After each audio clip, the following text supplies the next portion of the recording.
What's up, guys? Welcome back again to another video. This is part 5 of the playlist whereby we use half angles and double angles. Now on this one though, this is the problem number 2, whereby we're gonna use the application of half angles and double angles identities to solve the problems without a calculator. So I have a problem that I would like us to try. So I'm gonna write that problem again. After writing it down, you can pause and try to solve it, and then after solving it, you can continue watch the video and see the final answer, whether you're gonna have the same answer or not. Alright, so this type of a problem that I'm going to write, it goes like this. So it's exactly like this. You can say cos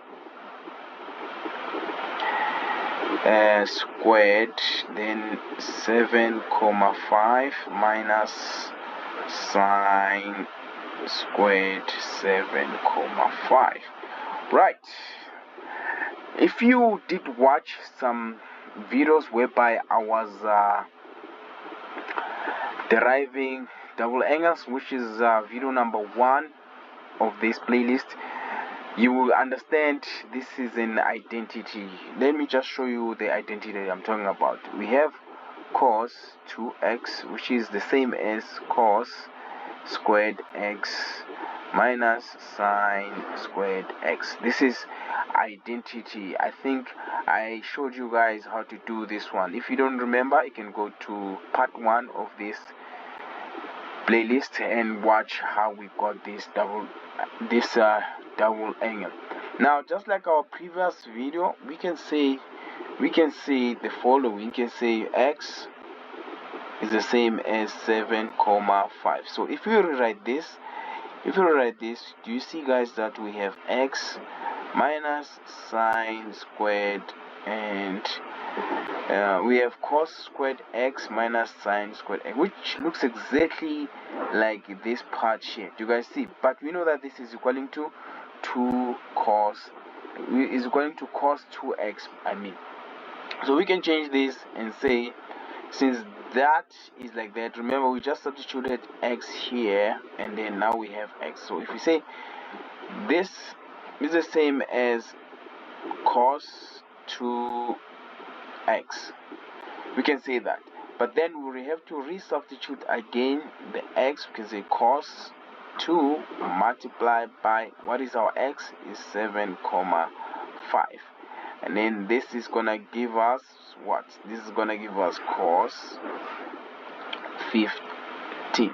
So guys, if you don't remember, I did something like this on compound angles. Again, if you don't remember the compound angles, there is a video, in fact there is a playlist of compound angles whereby I show people the general formulas, how to use them, how to prove, how to solve such problems without using of calculator. Now, how are you gonna solve cos 15 without using a calculator? Again, we're gonna use special angles. Let me just clear up the space here. Let's use special angles. Let me just draw them here. So we're gonna use this special angles here. This is 60, that is 30, and this is root 3, and that is 1, and that is 2, and then this is the other one, which is 45, and this one is also 45, and 1 and root 2. So how are you gonna solve this one? Using compound angles. For 15 to change, we need to expand it, and in order for us to expand it, we can use special angles. We can say cos. If we use these special angles, we can subtract 45 minus 30. Guys, you can also subtract 65 with 45. It's gonna give you 15. So it's still fine, guys. It's still fine. Now, when it's like this, now this starts to look like compound angles, identities. So for compound, we all know that compound, for cos, I mean, we know that it's a plus or minus b, which is equaling to cos A multiplied by cos B plus or minus sine A and then sine B. So this is a compound formula for cos, right? So this is a compound formula for cos. So this is an identity. So we need to expand it just like the one on our right. So let's expand it. So when we expand this one, we know that this is gonna be what?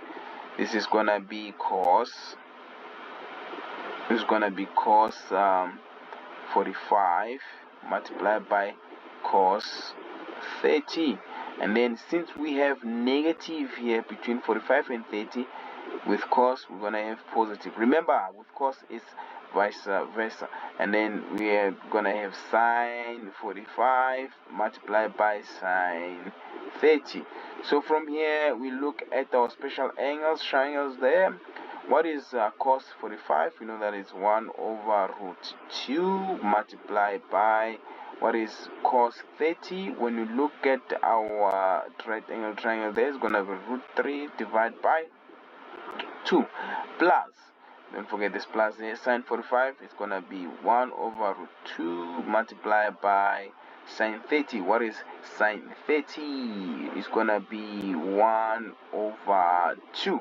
And then if you continue, we're going to have the following on this side. We're going to have root 3, because we're going to say 1 multiplied by root 3, this give us root 3, and then we say root 2 multiplied by 2, we're going to have 2 root 2 plus 1 multiplied by 1 in the numerator. This side is going to be 1, and then 2 multiplied by root 2 is going to be 2 root 2. Since we have the same denominators, we can say the following. We can say root 3 plus 1 divided by 2 root 2. Now, because we are rationalizing, again guys, rationalizing, you divide by the root here, the root 2, which is gonna give us 1 as well. So we multiply by 1, but in terms of root 2 over root 2. Now if you multiply by root 2 multiplied by root 3, it's gonna give you root 6, and then you say 1 multiplied by root 2 is gonna give you root 2, and then you say root 2 multiplied by 2 root 2, this is gonna give you 4. So this is our final answer. Guys, this is not much of a problem. Ever since we've done some of the identities and compound identities, this is not that difficult, guys. I hope you managed to get it, and if you didn't get it, please follow the steps so that you can see where you made your mistake. Alright guys, if you do understand, or if it so happen that this helped you to understand, please do not forget to like the video. Also subscribe if you haven't subscribed, and share the videos to your friends, and don't forget to watch all the videos in order for you to understand way much better. Thank you very much guys for watching. Till next time, cheers.